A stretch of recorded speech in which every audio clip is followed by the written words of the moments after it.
Hey There you go. everyone, and welcome to another episode of the Two and a Half Salesman. I'm your host Mario, together with my co-host Noam, and we have a very, I would say, a phenomenal guest today that will talk about a very like a burning topic.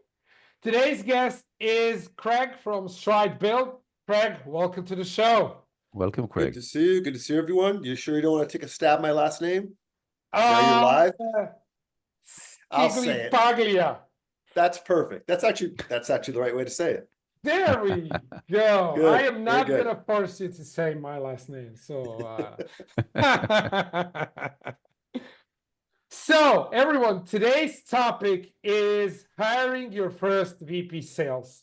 And what we will focus on this discussion with Craig specifically is the relationship between the founder or founders, their vision, and the VP of sales that comes in.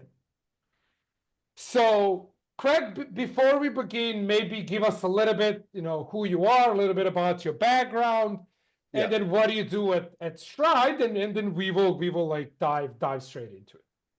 The last part is probably the hardest thing because it's shifting dynamic role and it's having to do everything. Lead generation is basically the main thing I can do for this company at this point. I've built some processes, but anyway, let me back up. Had been in sales my whole career, didn't want to be in sales at any point. I wanted to be creative, started a very small advertising agency and they needed leads. So I got the book of leads, and this is a while ago. So I had a book, a print of leads, and then cue cards of what to say. You can imagine how that went. But once I started getting some customers through the door, it hooked, and I realized I can make money at this. There are things that I'm good at, and I like the flexibility of being in that position and the use of certain skills. And then that just led into a long career in SaaS selling. To sum it up, basically SaaS selling to enterprise organizations, Fortune 50, Fortune 100, whatever. And across pretty much all industries, with obviously a focus in fintech, FinServ, because it's here in New York City, entertainment, media, hospitality. And I've been in a variety of different roles as an individual contributor, as a team leader, and then more recently, some more leadership roles and VP of sales roles as the either first or second in. So meaning I've been the second helping the person build the processes. And then more recently, the last few companies, it's been building an end-to-end sales motion as the VP of sales. Most challenging ones is when I'm doing that along with selling and figuring out a repeatable sales process and hiring and managing. It's a challenge. So that's my background. And I have worked directly a few times with founders, taking it from wherever they're at, from seed or a new direction with zero revenue up until a few million, and direct leadership,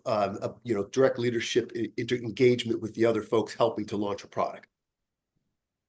Well, that's that for me. And before we hit record, I think both Norm and I are really fascinated with this topic, because this is what usually makes or breaks companies, right? The first sales hire or the first VP hire. So, from the VP sales perspective, so if you could kind of zoom out, what would you say the VP of sales, when he comes in, when he talks to the founders, their vision, what he needs to be cognizant? Like, what are the top 2, 3 things like he really needs to be really careful?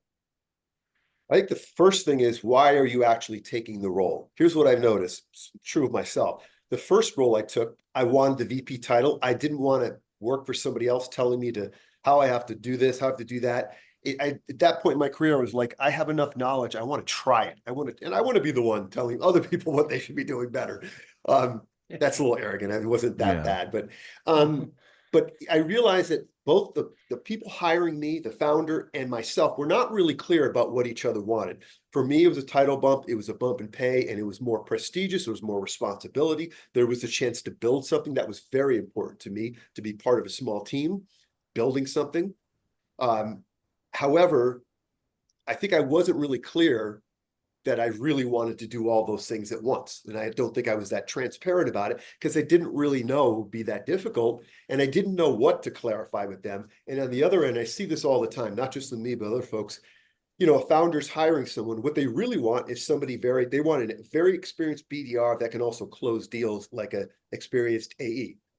And they'll give the title because they'll get people that have never been a VP of sales before. I remember saying to somebody, they were well, it's just a glorified account executive yes. Yeah. No, yeah. That's exactly it. And so Craig, you mentioned it quite clearly. You want a really badass SDR or BDR, right? You could say with very alongside with the, let's say, highly qualified AE, and then whatever title you like, take it, as long as you can close deals. So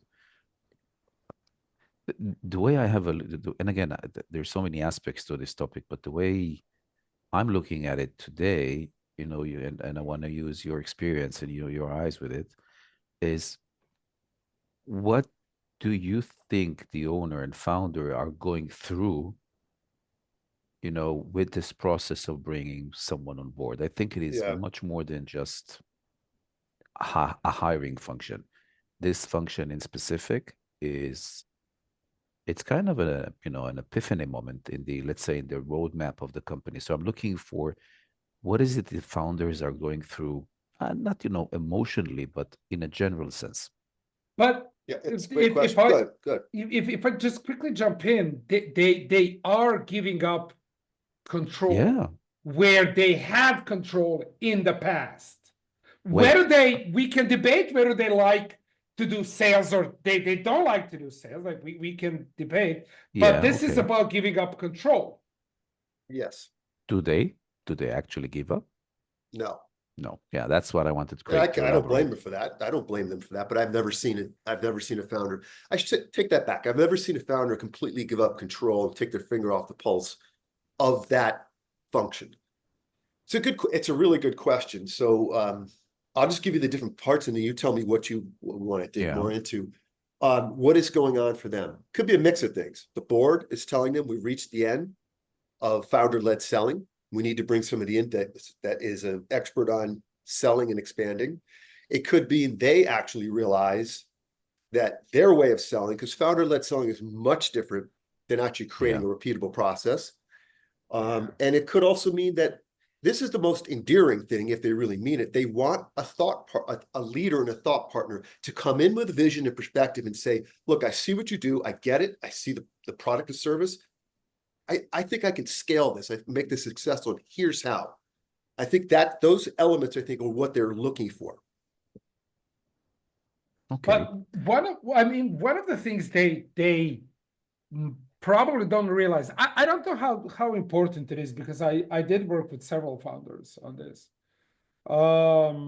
is the way we as a company did sales will now shift significantly. Yes. Like it's going to be professional sales. I will insist on process because there was none, right? Yes. So what kind of, how does let's say a little bit more experienced VP sales explain this or quote unquote sell it to the founder? It maybe is maybe a stupid question. I don't know. If any, no. I think it's a brilliant question. Yeah. Because it could be, and then Craig will elaborate from his experience. Do you actually go about as a sales VP? Do you actually go about and even put some light in this direction, or you completely leave it in the dark because you don't want to go into it? I don't know. So I would say no to the second part. Okay. But many times we do leave it in the dark, or many times, many of us, like myself, early on, and Steve, still a little bit now. It's like there's intimidation. This is this person's company. They built it. Let me back up a second and just say, if anyone's listening to this, my position is that I respect and I support the founder, their vision. I love working with somebody directly that had a vision and built something from nothing. I think that is miraculous. The world needs that. I exist at that company because of them. So I am always aware and respectful of hierarchy. I will never do anything or say, hopefully never, that's not true. Sometimes I have, say anything that will be the contrary. And if I do, I will correct that, because that should be, I hope that's the position of all of us. And otherwise we just could go start, why don't we start our own thing, right? Yeah. So recognize that is important, because that's a big part of the relationship. The second thing is, no, I lost my second thought. You were asking the question of processes and putting in place, right? Yeah. Like, what do you? Yeah, and even, you know, kind of, I would say with level with the founder, which, you Yeah. know, okay. I think it all depends on the founder and what they're looking for. I would say yes. So here's the other thing I learned over the past few years, that there were two companies I came into, and I look back on it, and the biggest mistake I made was I did not come in with a clear perspective and voice. And not only that, it's great to have vision, have strategy, but also not a tactical execution and measurable, how to measurable results. You know, what's our strategy? We're going after this industry at this level for this reason. What are we expecting to get up? How are we going to measure that? Having all the information and giving that to the founder gives them confidence that I know what the hell I'm doing. And I'm not just going to throw things out. Even if we are throwing things against the wall because we don't know, there's still a process to that. It still can be calculated and quantified. Have that perspective and be highly, highly analytical about it. Some founders will let go of a lot of that stuff because they just don't have the time, and they recognize they're not great at that and they don't want to do it. Others believe they are great at that, and they probably are at founder-led selling, and they want to be part of that. And there's a variance in there as well. But I would certainly suggest if I go somewhere from here, I will walk in and I will say, this is the way I would approach this. If you want that up front, I'll show you what I do before you even hire me. Actually, I prefer to do that. Let me look at your business. Let me look at your sales. Let me look at everything. I'll create a plan before, and then you tell me if this is the direction you want to go in. Because as soon as I hit the ground, I'm going to hit the ground running, and this is what I'm going to do. Then then it's trust. You have to see from there. Now, you know, let me take this a little bit deeper, you know, and you know, again, share from your experience, because I think this will help a lot of founders, you know, I would say make a better decision on how to go about it. The way I see it, founders have very limited understanding on what professional selling is. That's true. And you know, and again, I'm not making any, you know, broader judgment. It's based on my experience. Founders are very good with, as you said, with founder-led selling.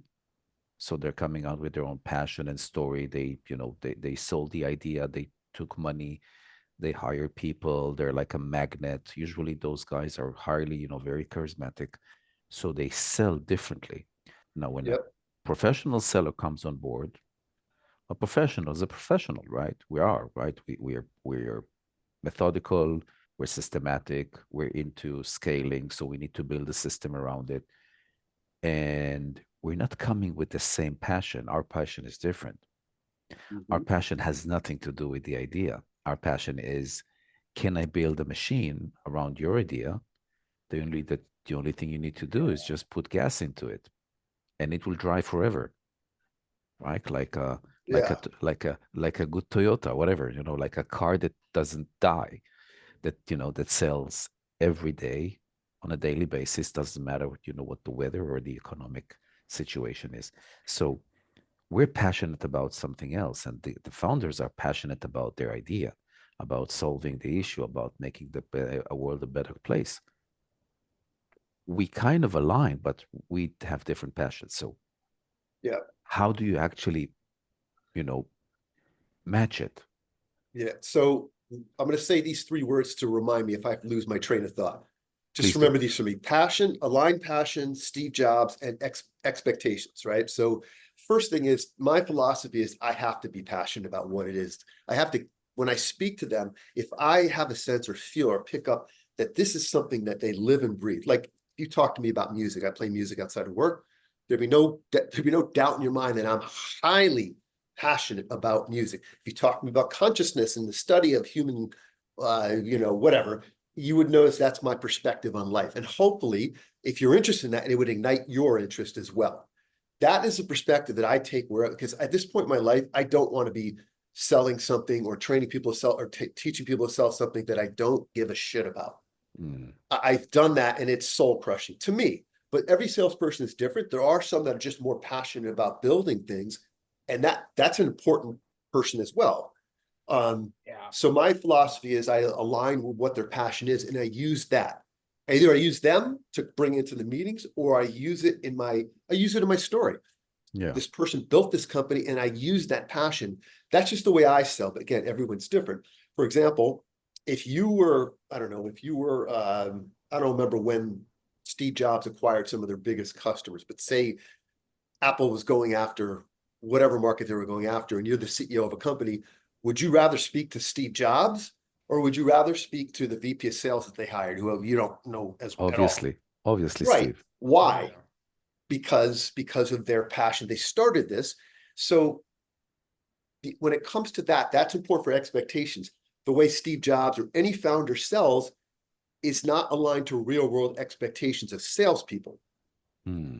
Right? I'm sure it's the fundamental shift between purpose-driven sales, which is what founder-led sales is, into process-driven sales. Right. That's right.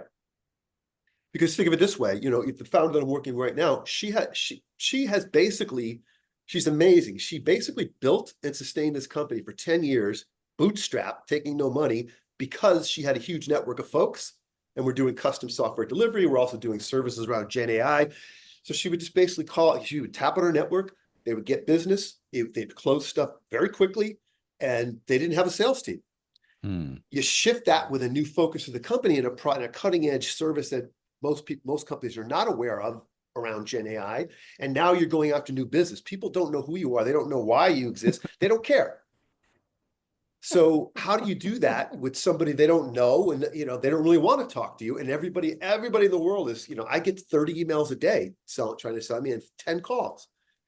So but the expectations sometimes, and depending on the founder, depending on the founder, the salesperson, some are better at letting go of that, and some sales leaders are better at creating realistic goals, but it doesn't always work. There's a lot of friction around that.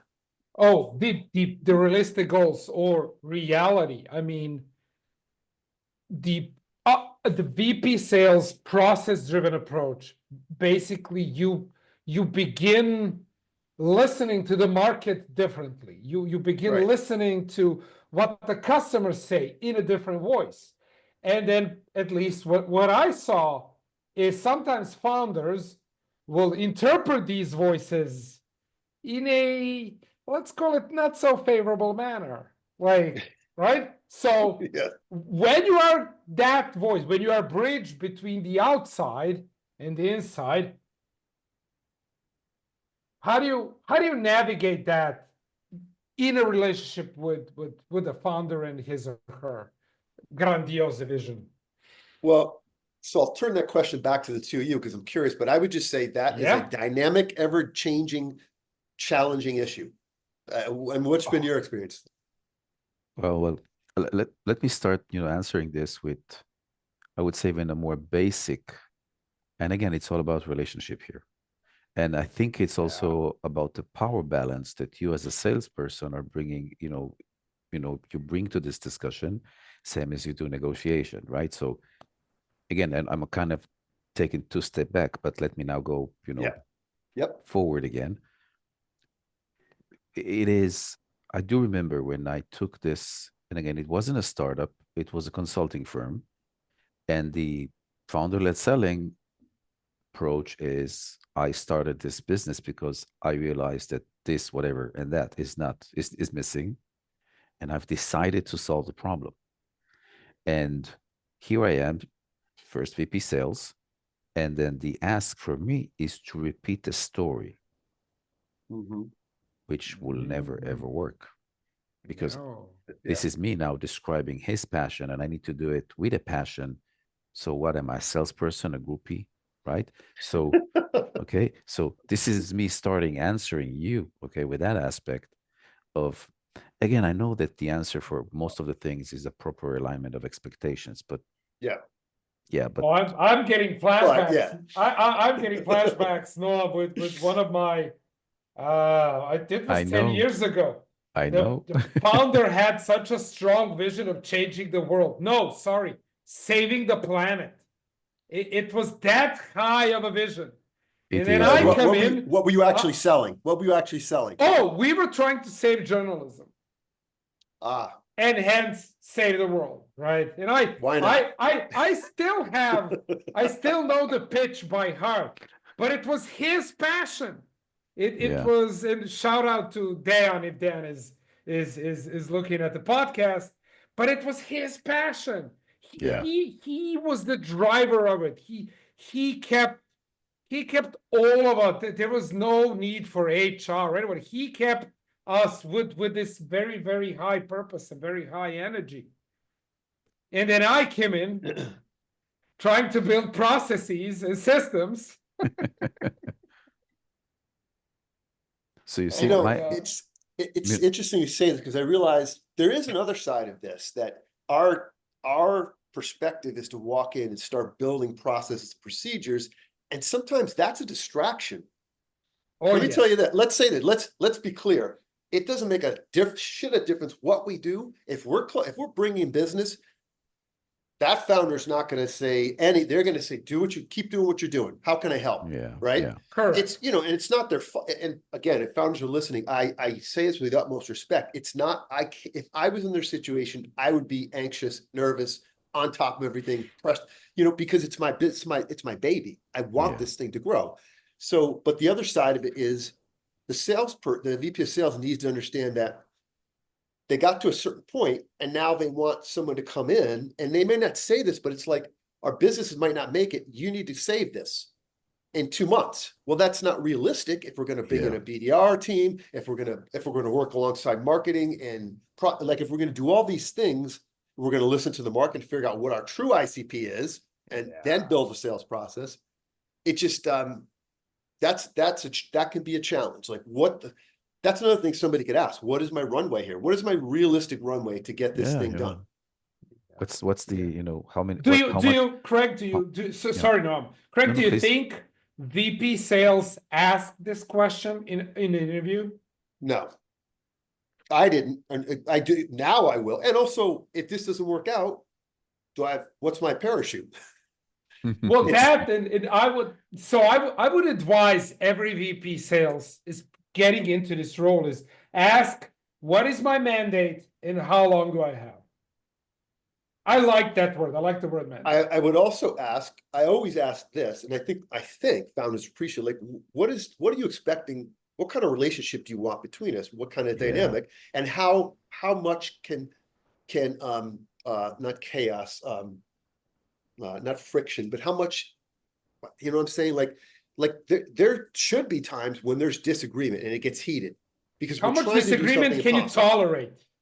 Yeah, like what is your perspective on that? Are Yeah. you okay with me? Because I'm a direct person and I'm going to tell you what I think and feel respectfully. But there'll be times when you might not like it. There'll be times when I might not like what you tell me. And do you want to fight for a higher goal here? Or at the end, I'm not going to be doing things your way. That's a tougher one to decipher, but it's always good to understand no, if but they're a it's a, fighter or not. but But listen, come on. this is a beautiful point of view. Have a look at this. You're coming into a CEO, they're all passionate about the idea. They get you excited. Let's assume that, we as sales VP, we want to sell this. We think it's a good thing to do. We agree that this is a right thing to add our expertise into, because this will help, this will work, this will be great, Yeah. and we can make money. Okay, so it's all good. The thing is, the classic model, and again, this is me talking MBA, right? But I think it is important. The classic model of leadership is completely trashed here. It's not going to work. No. The founder is a leader and they are following the leadership principles, right? Yeah. But now a new leader comes in and you're the leader of scale. So who is the captain here? Now there is a model in MBA which talks about followership, which means Sometimes I lead, sometimes you lead. This model, by the way, works in the American Navy SEAL. They actually, most possibly, either if not invented it, reinvented it, or strengthened it, which means you could be the head of a team, but each individual in that team is the head of something else. And they change roles leading the team in different assignments. Now, it's pretty clear there, but when it comes to business, the founder has never went through a process of allowing someone else to take lead. And founder has never gone through BUDS, through buds. Let's be honest. Yeah. so I'm keen of having your perspective on this, because you're expected to lead. On the same time, you're expected to obey. Yes. It's not going to work without, Craig, what you mentioned, which is, and you kind of, how aggressive are you able to know what's the level of toleration you got toward my direct, aggressive, behavior, which will be heading your way tomorrow morning if we start working. There's two words again to remind me if I get off track: collaboration and then what they need. I can look back many. I had dinner. I invited to a dinner and it was all founders and me.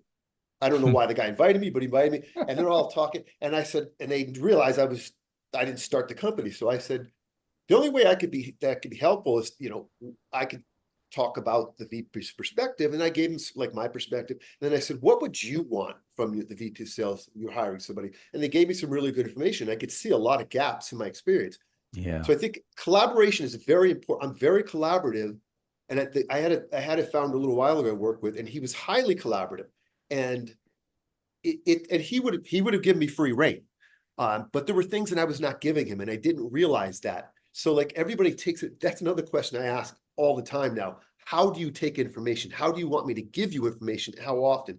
Because we went a year, and I would be giving information, like telling him on all the calls. I'd be sending it an email, I'd putting it in Slack, and then he just he would miraculously, I don't remember that.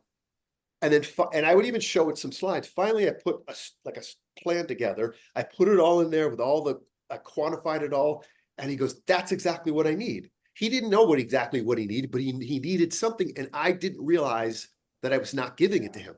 So I would say early on, ask that question: what do you need in terms of, and get tactical about it. How do you like to take information? How can I give you information so you're comfortable that you know what I'm doing and it's going in the right direction? Seems like such a small thing, but it's not. Yeah. No. This is a big issue. Noam, we have time for one more question. So yeah, if you want to ask it, please be so kind. If not, I can. No, please go ahead. I want to ask the question away, and yeah, I'll make it even bigger, right? So we can get Craig's experience here. Craig, my last question would be,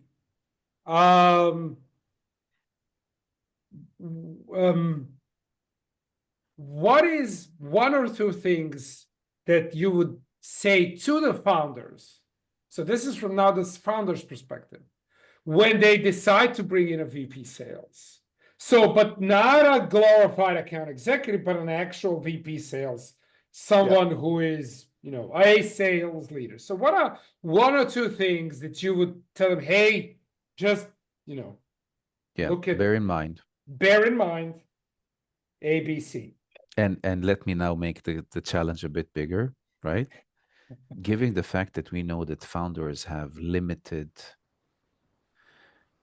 sales knowledge? No, sales knowledge, obviously, but also limited patience. Yep. And they're kind of judging everybody quite quickly. And again, and often. Yeah. And it serves them very well. Let's be realistic here. As Craig said, they're building something out of nothing. This can only be done if they're harnessing and recruiting the best people that will be able to work. So everything with regards to the product or around the product, they're the best to find the correct people. But it's not easy for them to address a salesperson. So please bear this in mind.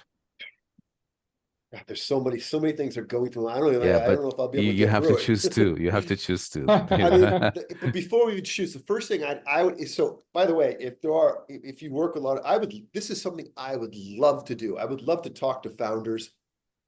I was going to say, they don't have to pay me anything, but we'll have to figure that out. I would love to help them in any way I could from my perspective. I've never been a founder, so I don't know what that's like. But first thing I would ask them is why, again, going back to why are you hiring a VP of sales? What are you looking to accomplish?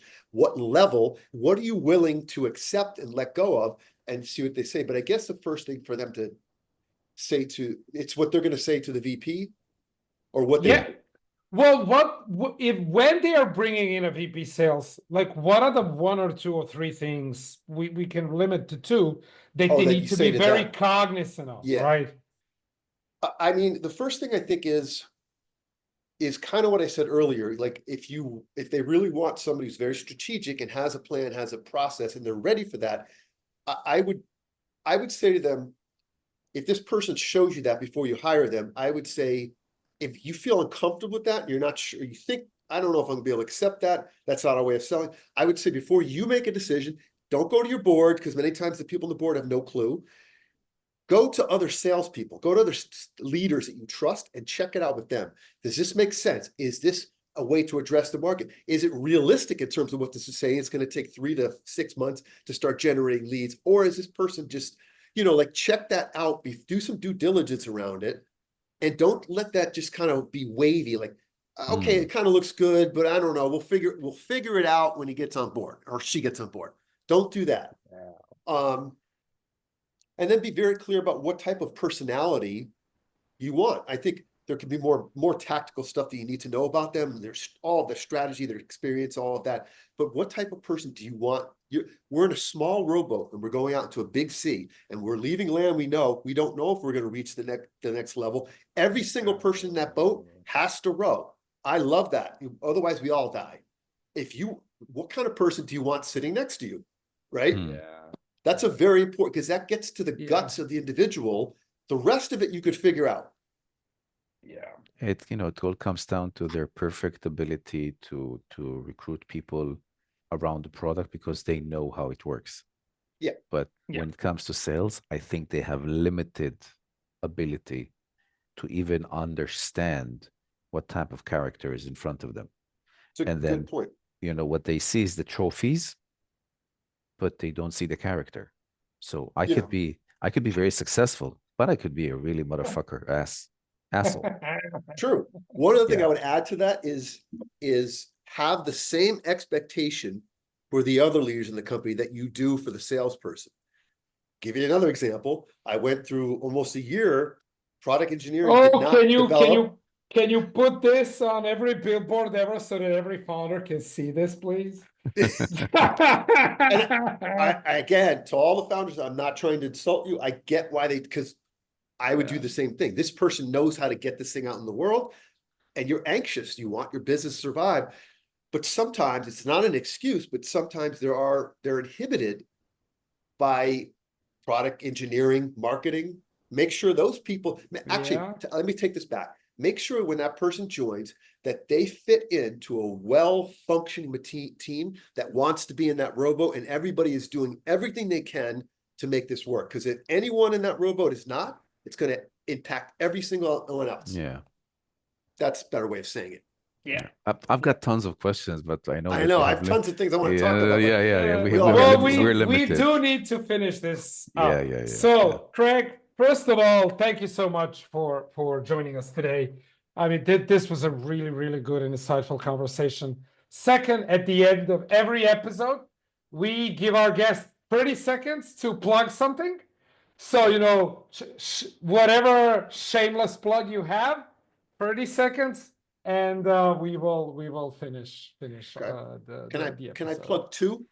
Sure. 30 seconds, man. 30 seconds. Well, so the first one is my company now. I want to do everything to help this company be more successful than it's been, and I believe that we have super intelligent people. We're moving in a really interesting direction. So if anyone out there is looking for either custom software development work to work alongside your engineering team, helping them to build and deploy software, or if you're looking to figure out how do we leverage Gen AI in our business to make build better products, move quicker, basically make more money, save money and stay out of jail. And anything else in between there, you have a huge project you don't like. Every CTO knows that they have something that's causing lag time in their engineering team. You have something like that, give me a call. I would love to talk to you about it for the business. So that's for Stride Consulting. For me, what I said before, I would love to talk to any founder out there or VP person just to share information. I would love to, help them in any way I can if I could be useful. Yeah. So everyone, if you are watching this on YouTube, Craig's LinkedIn is either in the description or in the comments. So please make sure to connect. If you are watching this off LinkedIn, same thing. Craig is tagged in the and please make sure to like and subscribe to the 2.5 Salesman podcast. Craig, thank you so much. Thank Noam, you guys. Great. Always a pleasure. Do you want me to play an outro song on my piano? That's gonna be a first. I'm kidding. Kidding. So everyone, thank you so much for sticking so far, and until next week, goodbye. Take care.